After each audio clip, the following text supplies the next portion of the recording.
राष्ट्रवाद की चरम सीमाएं हम, राष्ट्रवाद का पैमाना है हमने राष्ट्रवाद ये सिखाएंगे जिन्हें ये नहीं पता राष्ट्र होता क्या है। झोला उठाए इधर से उधर चल दिए, उधर से उधर चल दिए। मिट्टी के लिए तो हम लड़ते आए हैं, तब राजपूत कहलाए हैं, ऐसे नहीं कहलाए। हम हमारी आन बान शान के लिए एक एक रक्त की बूंद और एक एक बच्चे को कुर्बान करने वाले हैं। याद करो आप 1303 का वो जौहर जब खिलजी छड़ाया था, तब रानी पद्मिनी ने 16,000 छत्राणियों के साथ उस चित्तौड़गढ़ के अंदर जौहर किया। हमारा जो आज बच्चा पैदा हुआ है उसे लेकर छत्राणी आग में कूद गई, और हमें यह राष्ट्रवाद सिखाएंगे, मिट्टी का मोल हमें सिखाएंगे। हमारा तो नाम ही राजपूत इस वजह से पड़ा है कि इस रज की हमने रक्षा की है। हमने इस धरती के लिए एक दो व्यक्ति नहीं, पीढ़ी की पीढ़ी कुर्बान की है। घोड़े की पीठ पर पैदा हुए और घोड़े की पीठ पर ही मर गए। घोड़े की पीठ पर ही हमने भाले की अणी से रोटी सेकी और खाई है, और आज ही हमें राष्ट्रवाद सिखाएंगे जिन्हें कल परसों पता चला है राष्ट्र का नाम क्या है। राष्ट्रवाद की बात कम से कम भारतीय जनता पार्टी, मान सम्मान स्वाभिमान, ये राजेश जी छोटा नहीं होता है। हमारे पास 1947 के बाद केवल यदि एक चीज बची है, वो हमारा स्वाभिमान है, वो हमारी आन बान शान है, और हमने बहुत सहा है। जब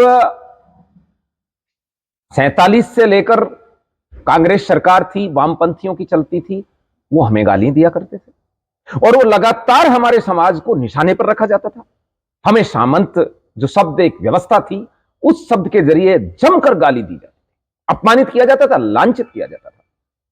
उस अपमान को, लांछन को सहते हुए हमने हमारे घरों में, परिवारों में एक विकल्प तैयार किया था। मुझे गर्व है कि जिस आरएसएस और भारतीय जनता पार्टी की आज बात की जाती है, वो मेरे घर में ठाकुर साहब रघुवीर सिंह जी नरूका जावली के जावली हाउस अलवर में पहला ओटीसी शिविर उस आरएसएस का लगा था।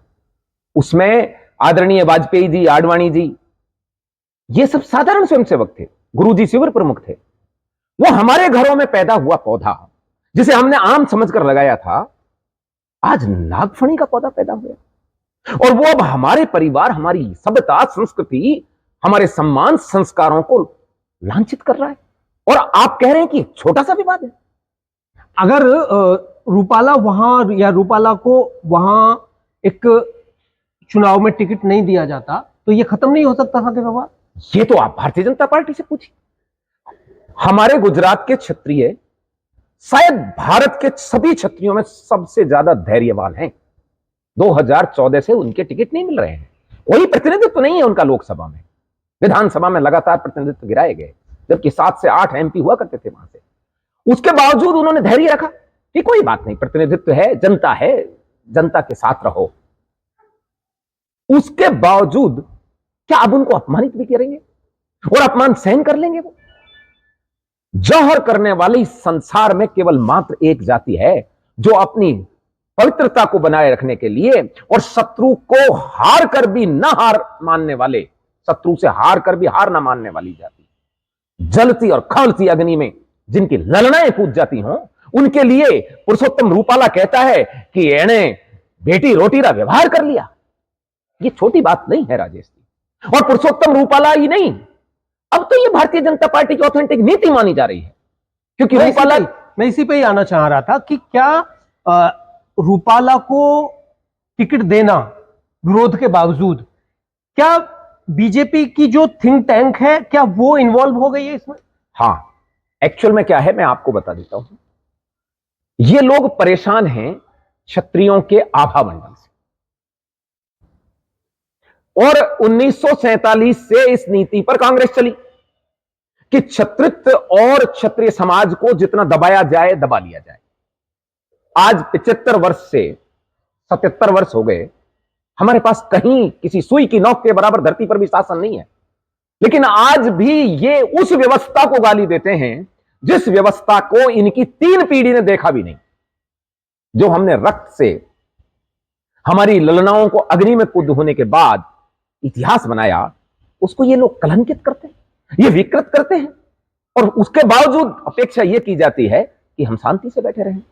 झूठे नारे कभी राष्ट्रवाद का नारा, कभी हिंदुत्ववाद का नारा, और इनके झंडे हमारे बच्चे उठाते। इनकी जितनी भी आज तक की जो चढ़ाई है, तरक्की है, इसमें मेरे समाज का हाथ है। अच्छा, एक देखिए, ये चर्चाएं नहीं है, ये सच्चाई है कि सबसे ज्यादा बड़ा राष्ट्रवादी जो कोई भी रहा है वो क्षत्रिय समाज रहा है। राष्ट्रवाद की चरम सीमाएं हम, राष्ट्रवाद का पैमाना है हम भी राष्ट्रवाद ये सिखाएंगे जिन्हें ये नहीं पता राष्ट्र होता क्या है। झोला उठाए, इधर से उधर चल दिए, उधर से उधर चल दिए। मिट्टी के लिए तो हम लड़ते आए हैं, तब राजपूत कहलाए हैं, ऐसे नहीं कहलाए।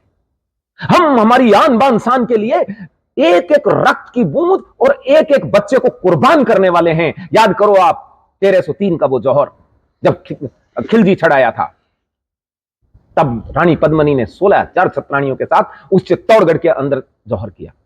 हमारा जो आज बच्चा पैदा हुआ है उसे लेकर छत्राणी आग में कूद गई, और हमें यह राष्ट्रवाद सिखाएंगे, मिट्टी का मोल हमें सिखाएंगे। हमारा तो नाम ही राजपूत इस वजह से पड़ा है कि इस रज की हमने रक्षा की है। हमने इस धरती के लिए एक दो व्यक्ति नहीं, पीढ़ी की पीढ़ी कुर्बान की है। घोड़े की पीठ पर पैदा हुए और घोड़े की पीठ पर ही मर गए। घोड़े की पीठ पर ही हमने भाले की अणी से रोटी सेकी और खाई है, और आज ही हमें राष्ट्रवाद सिखाएंगे जिन्हें कल परसों पता चला है राष्ट्र का नाम क्या है। राष्ट्रवाद की बात कम से कम भारतीय जनता पार्टी क्षत्रियों से नहीं करे। राष्ट्रवाद की बात ये ध्यान रहे, इस बार भारतीय जनता पार्टी का जो सामना है वो किसी कांग्रेस जैसी कुकर्मी पार्टी के साथ नहीं है, किसी मुसलमान जैसी जाति के साथ नहीं है कि जिससे कह देंगे कि इनकी निष्ठा मक्का और मदीना में है। ये क्षत्रियों के साथ है, जिनकी प्रतीक चिन्हों को लेकर ये यहां तक पहुंचे हैं, जिनके पूर्वजों का नाम लेकर ये यहां तक